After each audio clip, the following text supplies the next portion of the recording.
Hi, I'm Victoria Piro for Profiles. If you're like I am, you read the comic strip every day in the Post, kind of cheer yourself up a little bit. And I often wonder who creates these strips. Well, this week we're here with Kevin Pinson. He's the creator of Riff. Kevin, thanks for being with us. Thanks. Glad to be here. Kevin, tell us about Gene, the main character. He seems a little bit badly behaved. I wouldn't call him bad. He's kind of my evil side, I guess. I mean, me and him have similar tastes in music, and maybe some of my evil thoughts that I don't like to let out in public creep into him and come out on paper, so I can blame everything I think bad on him instead of me getting in trouble for sexist comments and other such things. About the only way you can get away with it on a campus if you're a cartoon character. Tell us a little bit about Gene. Gene, metalhead. Matter of fact, he's a drummer for a heavy metal band called Roadkill, who plays some of the bars. He likes to shave about once a week. He wears these sunglasses day, night. Doesn't make a difference to him, just as long as he looks cool. Kind of a sexist that uses the stale pickup lines in the bars, trying to pick up women. Serious chain smoker. How autobiographical is this strip? Sometimes our lives are parallel, sometimes they're perpendicular. I mean, a lot of ideas come from my life, but I mean, you couldn't read my life out of the comic strip, so. And I have people try to do that sometimes, and they're completely way off base. But, Where do you get your ideas from? That's the toughest question. I get asked that a lot. I really don't know. It's life.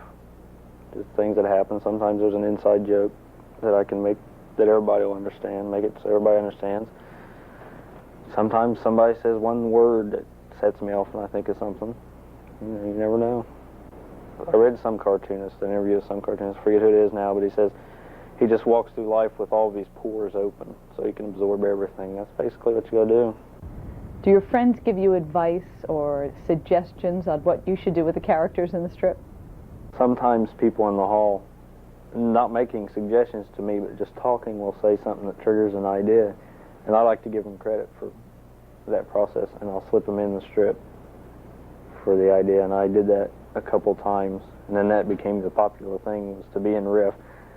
So I had people approaching me going, when am I going to be in this strip? I said, well, when you do something funny that I can use. So I finally did one with just put a lot of dots all over the whole panel and said, this is an aerial view of the student body of a high university, so nobody will bother me anymore about being in the strip. If you send me $20, I'll tell you which dots you are. Very good. Tell us a little bit about your work process. When the idea hits, it's hard to tell. It could be the middle of the day or anything. Lately, I've started carrying a sketchbook. And, if I'm not real busy, I'll roughly sketch out some ideas, or at least write down the idea so that I don't forget. Action scenes are sometimes hard, so I try to work those out on scratch paper if I can ahead of time.